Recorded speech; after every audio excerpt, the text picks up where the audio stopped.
Okay. Very good evening to everyone watching us live from across the globe and as well as from different parts of our country as well. So we welcome you everyone to the webinar on psoriasis, acne, and hair fall, an approach to immune-mediated and hormonal conditions in dermatology, organized by International Society for Dermatological Research in association Biolix and Technoerit. Without much delay, I would like to introduce our moderator for the evening, Dr. Leepika Rani Patnaik, Senior Lead Clinical Embryologist, Bhubaneshwar, Odisha. Ma'am, welcome to the webinar. Thank you so much. And we welcome our speaker for the evening, Dr. Apoorva Raghavan, Clinical Dermatologist and Aesthetic Physician, and who's a consultant at Apollo Hospitals, Chennai, India. Welcome to the webinar. Thank you. And we'll be joined shortly by our chairperson, Dr. P. Nagaraj, Lead Consultant, Neuroscience, Sports Medicine, Rehabilitation and Lifestyle, Chennai. So he'll be joining us shortly. So now I'd like to hand it over to Apoorva ma'am for the presentation. Over to you, ma'am.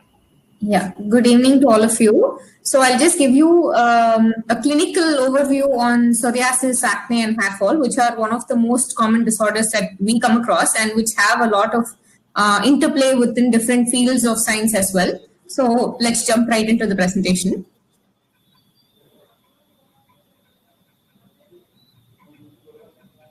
Yeah, okay. So first we'll be covering psoriasis and then I'll talk about acne and hair fall.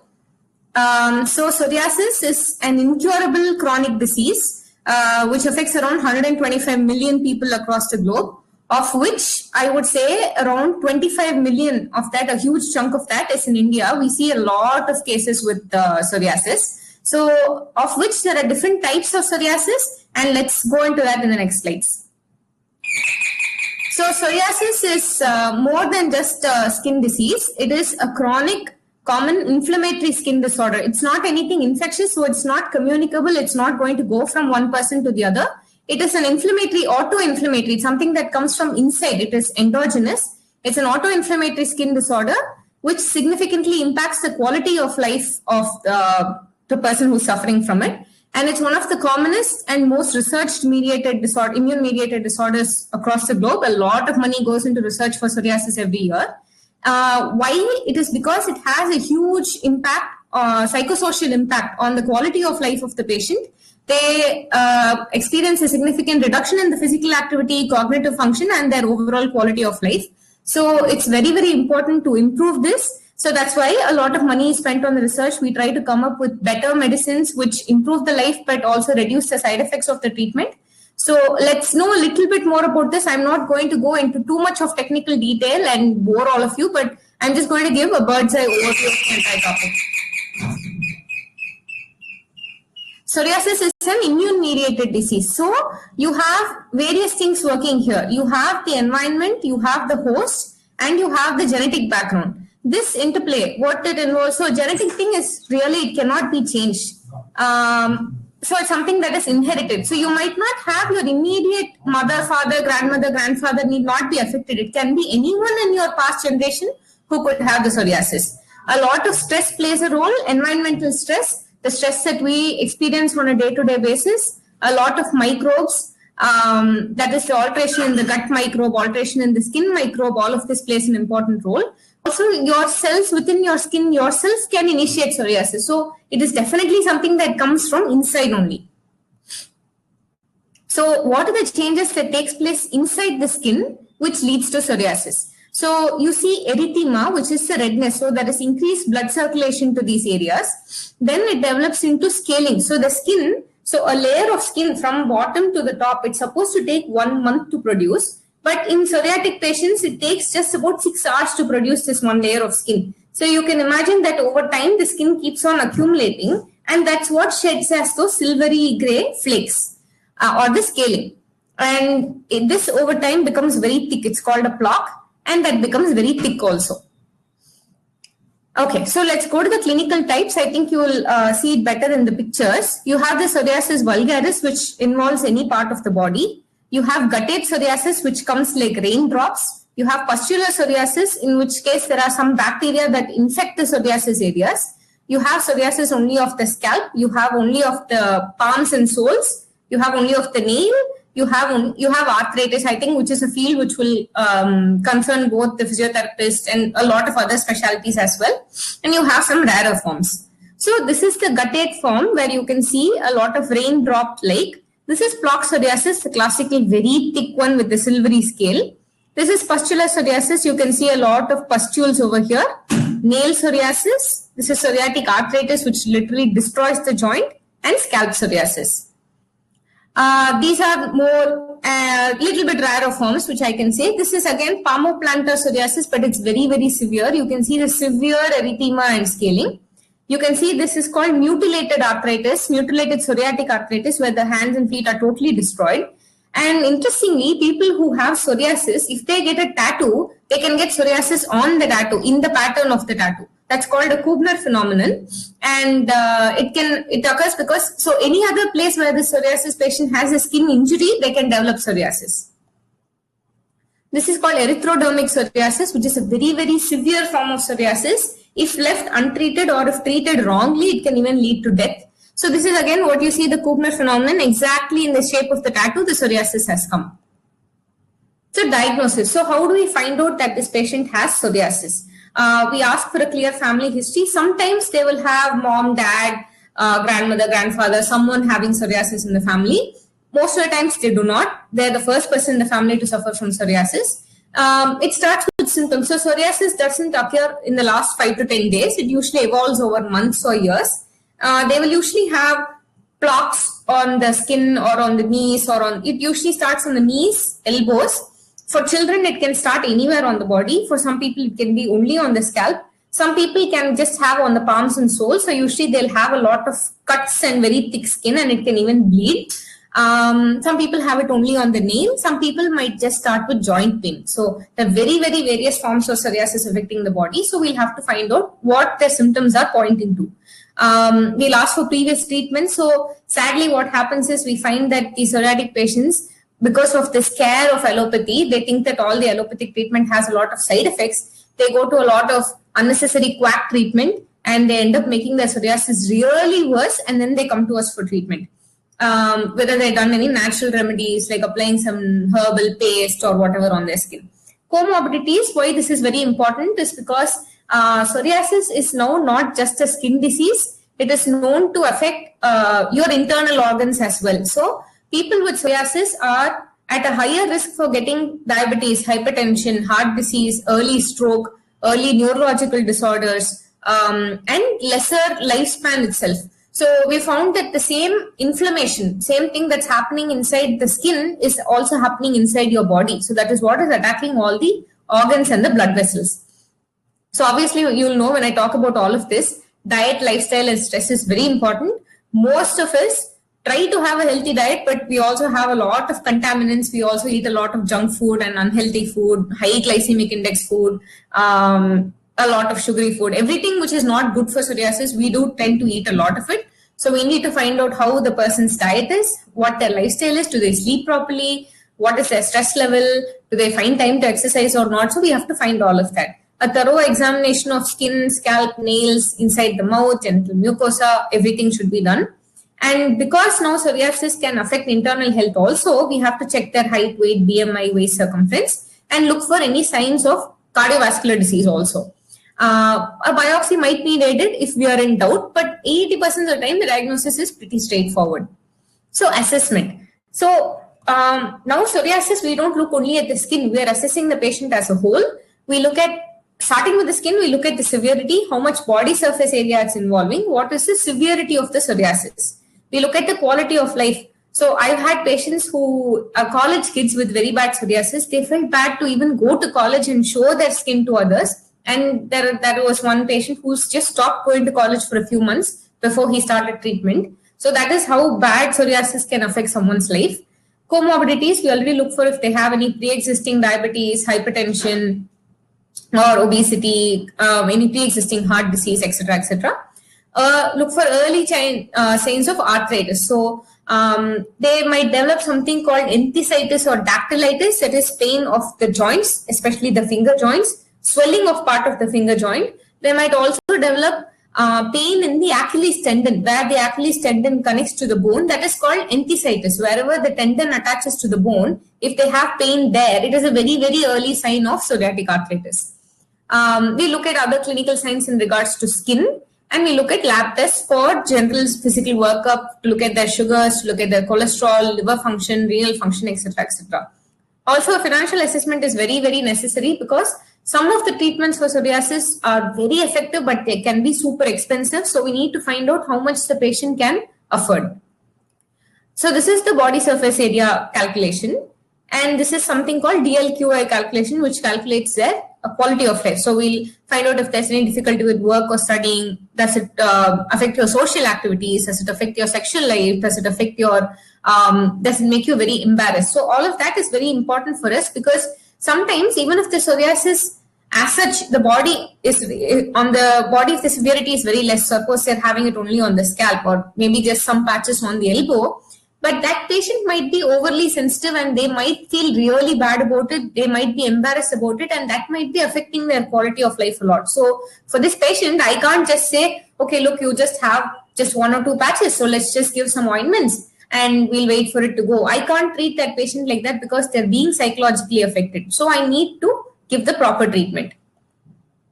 So comorbidities. So like I told you, the most prevalent comorbidities in psoriatic patients are hypertension. They are at very, very high risk for depression, hyperlipidemia, type 2 diabetes, obesity, also for autoimmune diseases, psychiatric, cardiovascular, sleep apnea, renal, cancers, etc., etc. So psoriasis is not something to be taken very lightly. No, it has to be taken very seriously. So it's actually shown that they have a reduced life expectancy of 5 years because of cardiovascular disease risk. So we're seeing a lot of patients with psoriasis even at very younger age, like 20, 25. They are obese and they are already having dyslipidemia. They are already having hypertension, already having early diabetes. So this is all very, very scary signs for us. So we will look at all of these comorbidities and do a workup for cardiac health as well. Now coming to nail involvement. So this is what I told you about nail involvement and joint involvement. The nails can be totally destroyed. So what you should know is, if the nail is affected, it is an indication that the underlying joint might be affected, or if the joint is affected, usually the nail is affected along with it. So you will have to be very careful and look out for the nail signs. Dactylitis is the swelling of the entire digit. Enthesitis is where they'll have pain at where the junction of the tendon and the bone happens. And it can, if left untreated, it can actually go to this thing called arthritis mutilans, where the joint is totally destroyed. So, like I told you, the same inflammation that is going on inside the psoriasis skin, the same cells and chemicals, the interleukins and tumor necrosis factor, which is causing the inflammation inside the skin, we are seeing that the same thing is happening in your blood vessels, in your arteries as well. So, even by a PET scan, you can see the systemic and vascular inflammation that is taking place in a patient with psoriasis. So, this means that all their internal organs, their arteries are in a highly inflamed state. And unless they are treated really well along with lifestyle measures, this is definitely going to lead to a lot of problems in the future. Okay, so how do we manage? First, we'll have to separate the goals of the treatment. What are the patient's goals and what are my goals? They should actually go along. My goals can't be different. The patient goals can't be different. Topical treatments are anything that you apply on the skin. We'll have other treatments like light therapy, photodynamic therapy, and some lasers. We'll have systemic treatment like tablets. We have injections called biologicals. We have some certain small molecules which are newer treatments. And we also have to look at reducing the comorbidities and the long-term progress of the patient, because psoriasis treatment is not short-term at all in any patient. It is definitely a long-term process. So a treatment ladder usually goes like this. We'll start with topical corticosteroids. The strength will be decided by the dermatologist only. We'll decide on the severity of the lesion, what strength of steroid to give them. Vitamin D topical, vitamin A topical, which are retinoids. Phototherapy, which I told you, ultraviolet B or ultraviolet A light. A combination of topical treatment and UV, and combination of systemic treatment. So systemic treatment, we have a lot of choices. So coming to topical treatment, like I told you, we have topical steroids. We have calcipotriene, which is the vitamin D derivative. We have topical retinoids. A very, very major mainstay in the treatment of psoriasis is a lot of good dermatology grade doctor given moisturizers, not the regular over the counter moisturizers. It depends on their type of skin and the severity of their psoriasis. We have certain coal tar preparations and calcineurin inhibitors. So systemic treatment, there are a lot of tablets available. I don't want to go into details of it too much, but the tablet will be decided based on the dermatologist because we look at the severity. What are the other comorbidities they have? Is this patient going to become pregnant? Is this patient already pregnant? Can they afford this tablet? Will they have already a renal function problem? So I can't give this particular tablet. So a lot of considerations are there. So we'll consider all of that and decide on a certain tablet. So sometimes we might use one tablet to start with to give immediate relief and then control and maintain it with a different tablet. Now, biologicals are certain targeted molecules. So imagine there is a particular kind of plug which fits into only one socket, one receptor. So that is this one particular chemical which is causing psoriasis, which causes a lot of the changes of psoriasis. So we will have a medicine which targets only this molecule, thereby sparing all the other immune cells which are needed for your normal immune function. So these are very, very highly selective targeted treatments which block only one immunochemical in your body, which leads to psoriasis. So it's not an immunosuppressant. It doesn't suppress your immunity. It only modulates it. So they are called immunomodulators.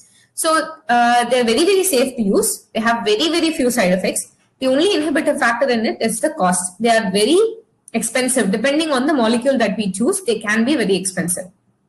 So again, altogether, we will treat all the metabolic syndrome. We will try to reduce the waist circumference. We will send them to a nutritionist or to a good dietitian. We'll send them for physical therapy. We'll ask them to reduce their weight, take certain medications like metformin, etc., to reduce their diabetes, bring their hypertension, everything under control.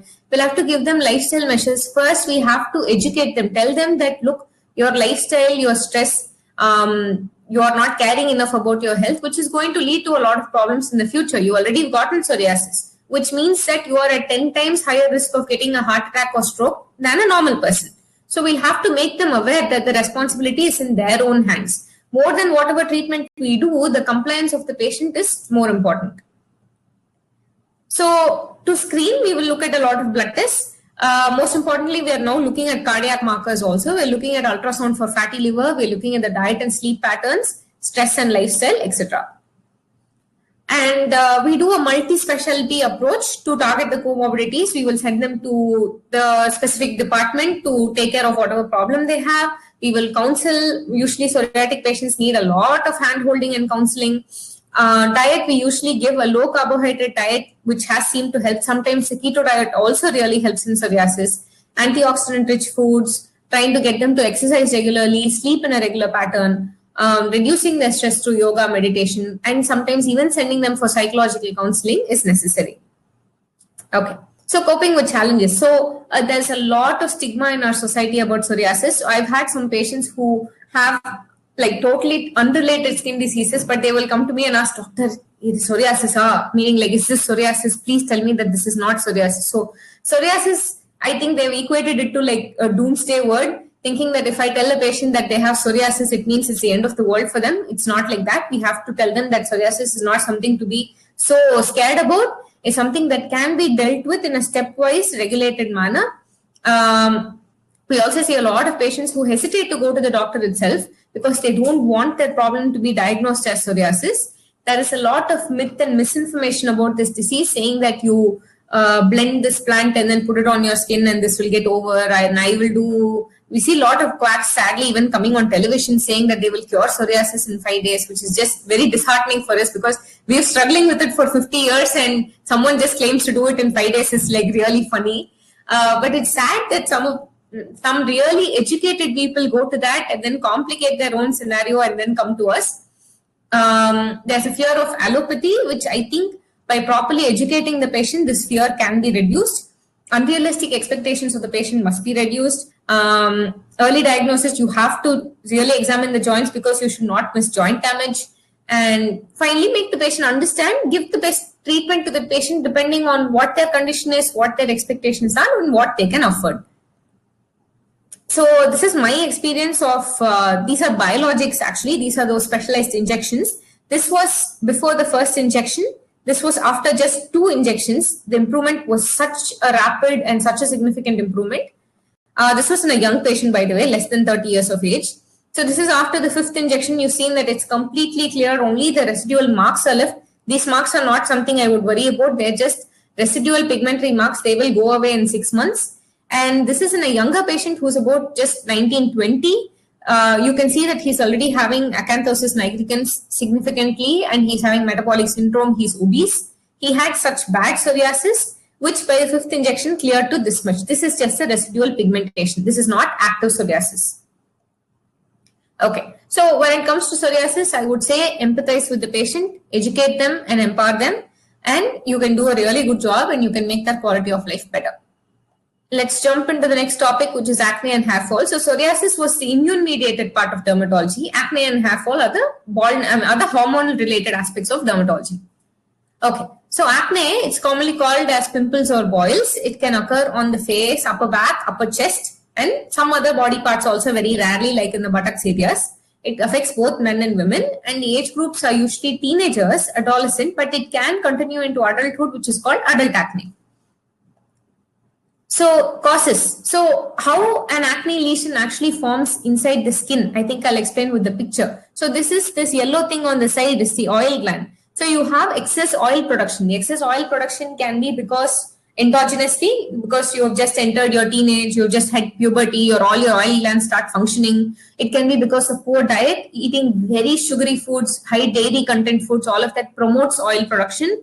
A lot of stress increases oil production. Poor sleep increases oil production. Putting the wrong products on your face increases oil production. So all of that, first the oil production increases, then the oil gland gets blocked over here. It is not able to go into the skin. So it gets trapped over here. The oil keeps on collecting, In the meanwhile, there are a lot of bacteria sitting on your skin, which comes and starts eating the oil, and they secrete a lot of chemicals. These chemicals cause the redness and the boil to occur.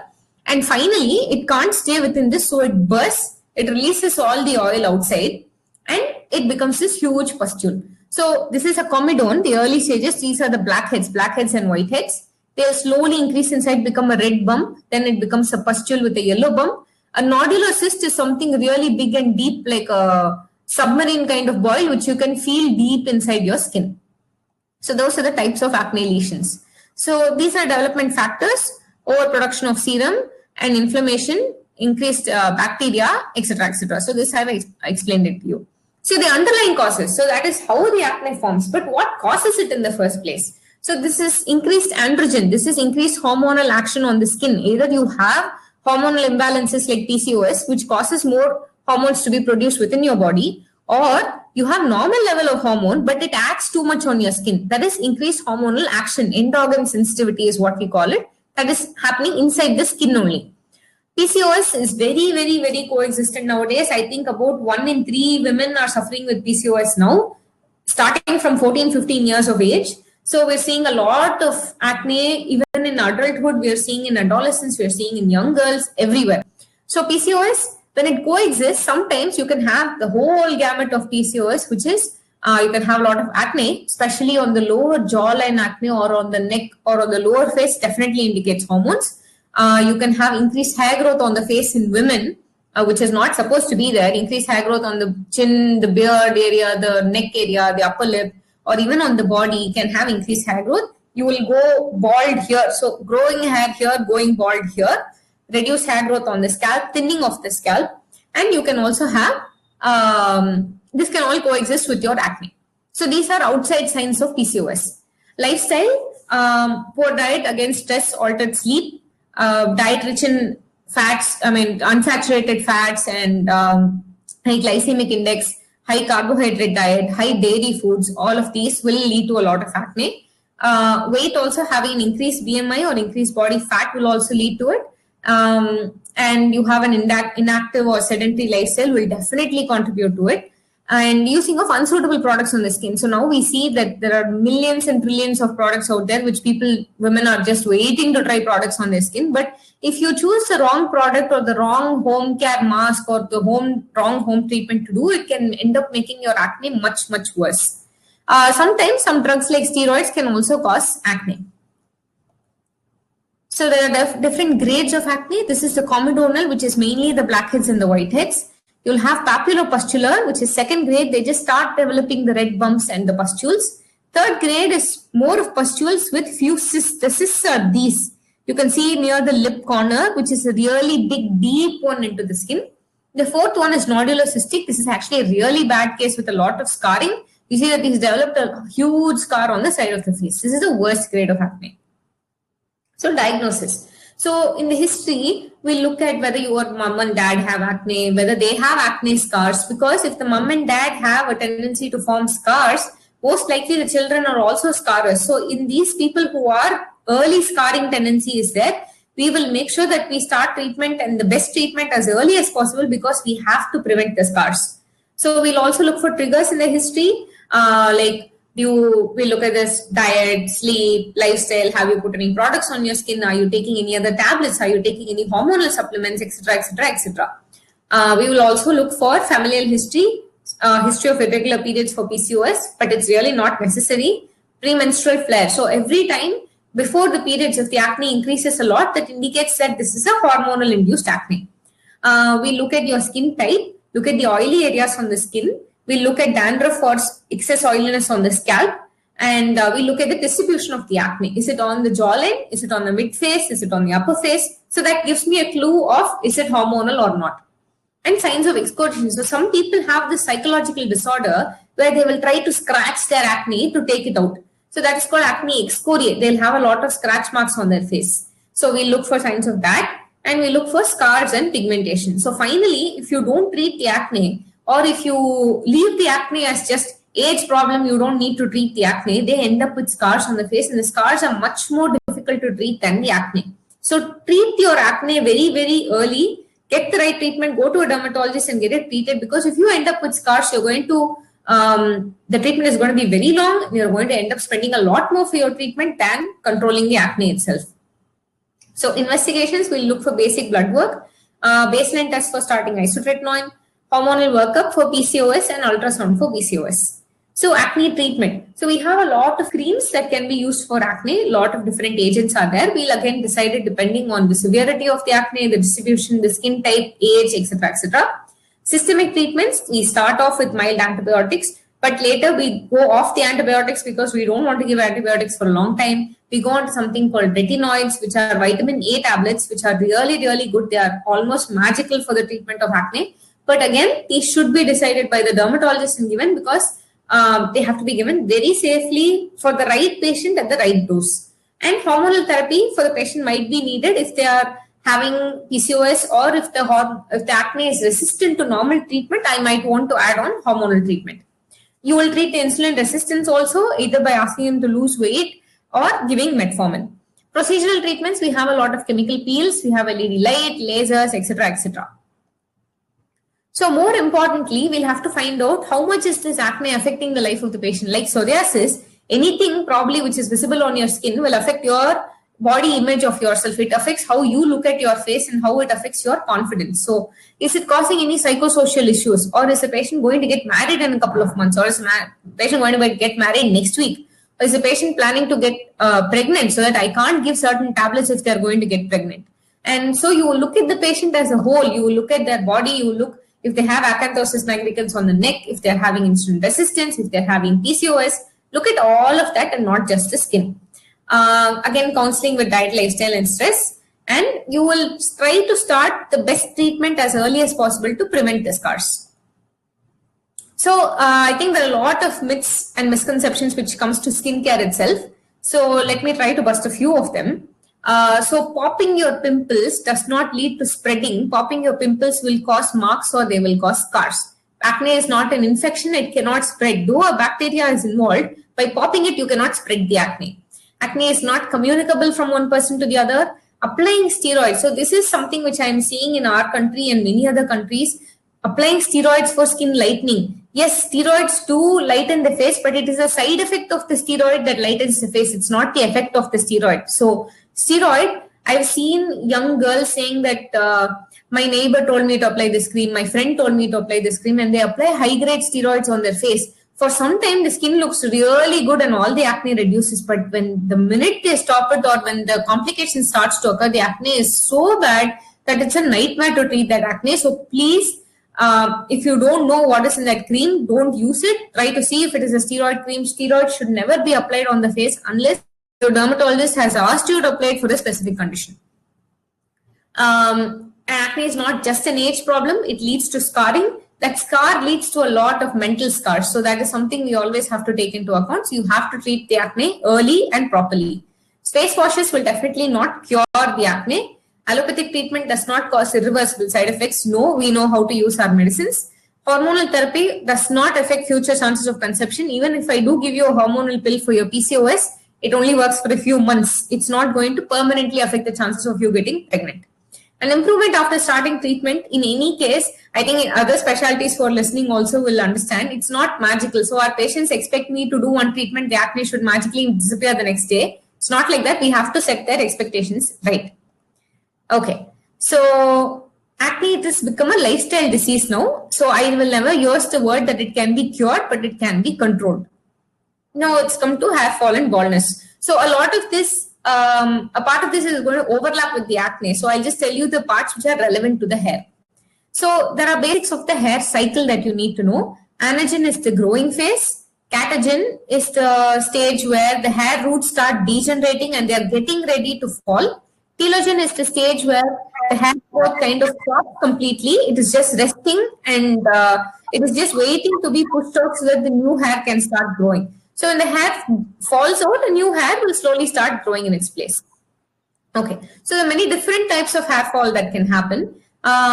We'll start with telogen effluvium, which is the most common. That is, if you had a fever in the last 2 months, or if you've fallen sick, or you had a surgery, you had some kind of trauma, you had a lot of stress. When something like that happens, 1 or 2 months later, your hair will start falling out in patches all over, and there can be a sudden, very, very severe hair fall. This is called telogen effluvium. 99% of the case, when that trigger is changed, when that stress or whatever illness goes off, when you supplement with the proper nutrition, it definitely grows back.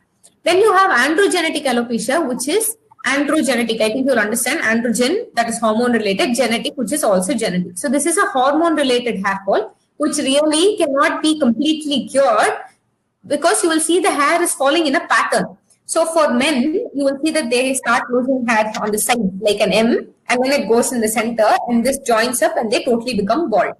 And for the women, you will start noticing in the middle. I'll explain in the next slides.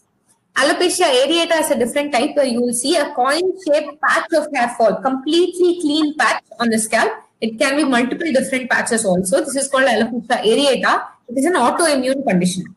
Traction alopecia is where we've seen a lot of hairstyles or people who tie their hair very tightly. When the hair is pulled back, in the front, they will start losing hair. That is called traction alopecia. So hair loss symptoms. So for men, you're going to see it going on the sides, then going in the center, and this joining up and then going completely bald. In females, they're going to start going bald only in the partition line. So you will start noticing that this area, you will start to see more and more of the scalp. It will become more visible. And this area will go bald. This is female pattern baldness. This is traction alopecia. You've seen that the hair roots have been pulled back so tightly that the girl has gone bald in the front. This is alopecia areata, where you see these patches of hair fall. So there are many different causes of hair fall. It can be a lot of stress. It can be certain illnesses. So anyone who's had a fever, especially viral fever or typhoid, dengue, etc., in the next few months, their hair will really start falling out very badly. But if you correct it with the correct nutrition, the hair fall usually stops and the hair starts growing again. Heredity, you can't really do much about it. Nutritional deficiencies, definitely, especially iron, B12, vitamin D, and zinc. Drugs can cause hair fall. Certain medicines itself can cause hair fall. Hormonal imbalances can cause baldness, and certain hairstyles, like I've already told you.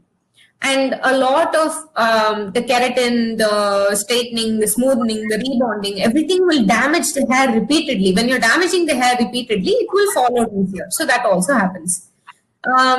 So will crash dieting, starvation, nutritional deficiencies, etc., etc. Chemotherapy can cause hair fall. Frequent hair treatments and autoimmune causes are also there.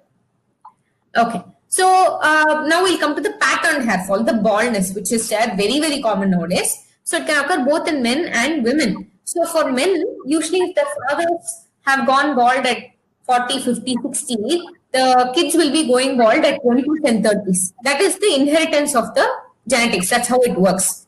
So it can go, you can start going bald from early 20s to even late 40s. For women, they usually tend to manifest it a little later after 35. But now I'm treating girls as young as 17, 18 with baldness. Genetic component is very, very important. You also look at the lifestyle, you look at the stress levels, you look for PCOS because I told you in the earlier topic itself, PCOS can cause acne, hair fall here and hair balding here. So you need to look at that. You need to look at the weight and other parameters. And you look at the irreversible, like the genetic factors, and the reversible, like the lifestyle factors. So how does it happen? So you have, all men have testosterone in their blood. And in the hair root, it gets converted to dihydrotestosterone by this enzyme called 5-alpha reductase. So this conversion and the production of DHT in the scalp, the DHT is what causes all the baldness. So the hormonal causes will be, in women, PCOS, prolactin. Prolactin is a hormone which is high, which can cause baldness, hypothyroidism. In men, it is usually DHT. So DHT levels are not high, they will be normal. But when DHT is acting on the scalp, it will cause baldness. And then male PCOS. So male PCOS is an interesting thing that we are seeing nowadays. So how it works is, if the mother has had PCOS, the son can have signs of PCOS, like he can go bald early, he might have severe acne, he might have acanthosis nigricans also. So that is called male PCOS. So I think this is a pattern. These are different gradings that we use to grade the severity of the hair fall. And diagnosis. So we'll get to the history. Family history of baldness is very important. We'll look at the lifestyle factors, weight, BMI, etc. We'll do an examination called trichoscopy. We'll look at the scalp and the hair roots with a very, very advanced camera, which will tell us how much the follicles are still open, how much have they closed. So if they're closed, not much treatment can be done. If they're open, still treatment can be done to keep them alive. We look for dandruff and other causes of hair fall. And if there is a very, very doubtful case, we take a small bit of skin and do a biopsy to find out what's really going on. And usual blood test for nutritional deficiency and hormonal workup. So treatment, we have a lot of medical treatments, solutions and gels and topical applications available. We will correct the deficiencies and the precipitating causes. We will change the lifestyle, or at least ask the patient to change the lifestyle. We will treat the PCOS and the hormonal imbalance by medication, by lifestyle, etc. Androgen targeted therapies are tablets like finasteride, which will stop this conversion of finasteride of testosterone to DHT. That conversion will be stopped in the hair, so that the baldness will slowly start reversing, or at least it will not become much worse. Topical applications like peptides and minoxidil, they are solutions to be applied, shampoos, and treatment for other internal health causes. So procedures. So we have platelet-rich plasma therapy and growth factor therapy, which is a more advanced form of the PRP. So we extract your growth factors, which are inside the platelets. We extract it from the blood. We concentrate it, and then we inject it back into the scalp at the level of the hair follicle, which is to boost up your own hair growth. It causes a very, very good improvement in hair growth, but the most important thing is it should be done by dermatologists only. There are a lot of quacks who attempt to do PRP, which is really very sad, because I've had patients coming to me oozing with puff from all over the scalp because it was done unprofessionally. So when done correctly, it can give a lot of very, very good improvement, because it's an autologous therapy. We're using your own blood and your own growth factor, so it will grow your hair back. If your hair follicles are still alive, definitely it can be grown. Low-level laser therapy, mesotherapy are other techniques. And finally, we have hair transplantation, where if there are certain patches which have gone totally bald and the hair follicles are not still alive at all, then we'll have to take hair from the back and keep a transplant in the front. PRP therapy is where we're using your own autologous serum to grow the hair. So even in advanced grade, this is quite an advanced grade. In 2 or 3 sessions, you can see this much of an improvement, and with improved sessions and more medical treatment, definitely the improvement will be more. So you have to decide on the number of sessions based on your severity, etc. So it doesn't mean that baldness can be cured. Again, like psoriasis, like acne, I will not use the term cured for most of the skin diseases. It can be treated and improved. It doesn't mean that a single treatment would permanently cure the baldness, because the person might have been going bald for 4 or 5 years. I can't correct it in 2 to 3 months. So it will take some time, but definitely we can improve the situation. We can bring back hair growth. Medical treatment, we have to make the patient understand that it's quite prolonged. It will take some time, but that they will see results. And maintenance treatment is very important. So just because they've taken a few PRPs doesn't mean that they can just go scot-free and not do anything. They still have to apply the serums and do whatever maintenance treatment is required, because to keep maintaining the existing hair. So patient education is very, very important in this aspect. So again, some myths and facts about the hair. I think I'll stop with this. So tonsuring. So a lot of us seem to think that if there's a lot of hair fall or if there's a lot of dandruff, you just go get a tonsure done, that it will all go away. No, you're not ripping out your hair follicles. You're just taking off the outside hair. So it's not going to solve your problem. Changing shampoos often can damage the hair. Yes, sometimes. Because if you choose a shampoo which is unsuitable to your scalp type or your hair type, it can end up damaging the hair. Keratin treatment strengthen the hair? Absolutely no. The product that they apply on top might have keratin, but they're using heat to seal the hair, and this heat damages the hair. Sons and daughters of bald parents tend to start balding earlier. Yes, this is very, very true. Salt water, bore water does not cause hair fall. Definitely, this is true. Salt water, bore water, people coming and saying that because of salt water my hair is going. No, that's not true. It changes the texture of the hair, but it cannot cause hair fall. And always go only to a dermatologist for hair concerns. We are trained, we studied 3-4 years to just take care of your hair and everything. So you will have to go to the right professional for the correct problem. Do-it-yourself remedies like onion oil, etc. does not cure the problem. No, it really doesn't. I have seen a lot of products nowadays coming out with onion oil extracts, but it really doesn't help so much. Maybe if you don't have any hair problems at all, you can just try these therapies for fun. But when you actually have an issue, say if you're going bald and you think that by using onion oil you can stop it and reverse it and you don't need to go to the doctor, you're going to end up in a stage where it can be too late to do anything. So please don't do that. Seek treatment early. And miracle cures touted on media do not work. Like I have patients asking me, like, there is one 7-day growth hair oil. Will it work? No, I don't think all of those are going to work. I have not seen any magical remedies. If so, I'd be really happy using them. And waiting to go for a treatment causes a significant delay. As baldness becomes more severe, improvement will be lesser and slower. So don't delay going to a doctor for any of your concerns, be it acne or be it hair fall or psoriasis or anything. If you delay, chances are the response or the success of the treatment might be less. So yeah, I'll conclude with this. Thank you so much for the opportunity and thank you so much for organizing this. I think if there are any questions, we can take them.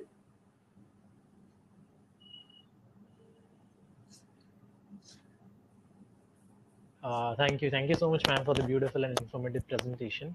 I would like to invite our chairperson, moderator, to have a brief on the webinar. Dear Dr. Apoorva, it was an excellent presentation. As usual, you rocked the show. Very grateful to all of us. And indeed, I was keenly attending your webinar. So thanks a lot.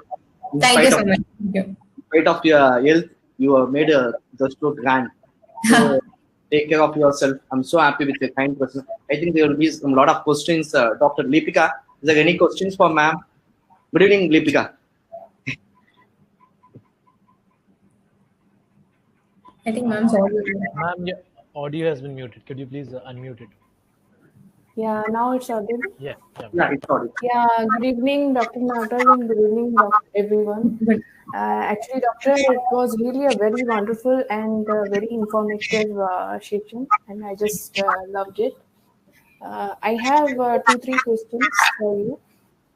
So, there is a question: what can make psoriasis worse? What can make psoriasis worse? So, it comes to a lot of different causes. Some medicines itself can cause psoriasis worse. Like some people can take anti-malarial tablets, they can make psoriasis worse. Applying any topical, we've seen a lot of people applying some neem paste, some herbal paste. All of that can irritate the skin more and make the psoriasis worse. Applying a lot of strong steroids when it's not needed can itself make the psoriasis worse. Stress can make the psoriasis worse. Stress definitely is a huge factor because patient will definitely come and say, doctor, this week I was stressed, I can see my psoriasis flaring more. So stress is a very common, very, very important factor that we've seen. Mostly what we've seen aggravating psoriasis is not sticking to the treatment properly, not following the treatment or becoming too lazy to follow the treatment. And trying all of these do-it-yourself remedies, or I had one patient who unfortunately went for I don't know, some herbal therapy with some, I'm not really sure what they did, but it was one of the worst cases of psoriasis I've ever seen. So again, it's, you need to seek the right treatment and follow it properly also. But yeah, I think overall, if I would place one factor as top on my list would be stress. Stress, okay. So next question is, can birth control pill lead to hair loss? No, birth control pills does not lead to hair loss. Actually, it's one of the treatments for hair loss. So when women with PCOS, I have some girls who are 23, 24 having significant baldness. Actually, one girl even used her hair fibers to fill in the gaps to go to work. Otherwise, she cannot go to work. She's so bald. So she's having severe PCOS. She needs hormonal tablets to regulate that hormones. So we're not trying to imbalance your hormones. It's already imbalanced. We're trying to bring it into balance by using the tablets. So that is not going to cause hair fall. Definitely not. Is hair loss permanent? It depends on the type of hair loss. There are certain types of hair loss which are permanent. There are certain diseases that affect the scalp. I think you would have heard of systemic lupus erythematosus, SLE. So SLE-like conditions, which are autoimmune conditions, they affect the root of the hair itself. They damage the hair root permanently. So if the hair root is permanently damaged, the hair is permanently gone. Nothing too much we can do, but hair transplants can be done for those cases. And severe cases of baldness where they've left it without any treatment, like you've seen 50, 60-year-old women with completely bald in the front, that is a permanent because they've left it without doing anything. All the hair follicles have completely closed. If it closed, nothing much can be done. Okay. Okay, doctor. Thank you so much. Yeah, thank you.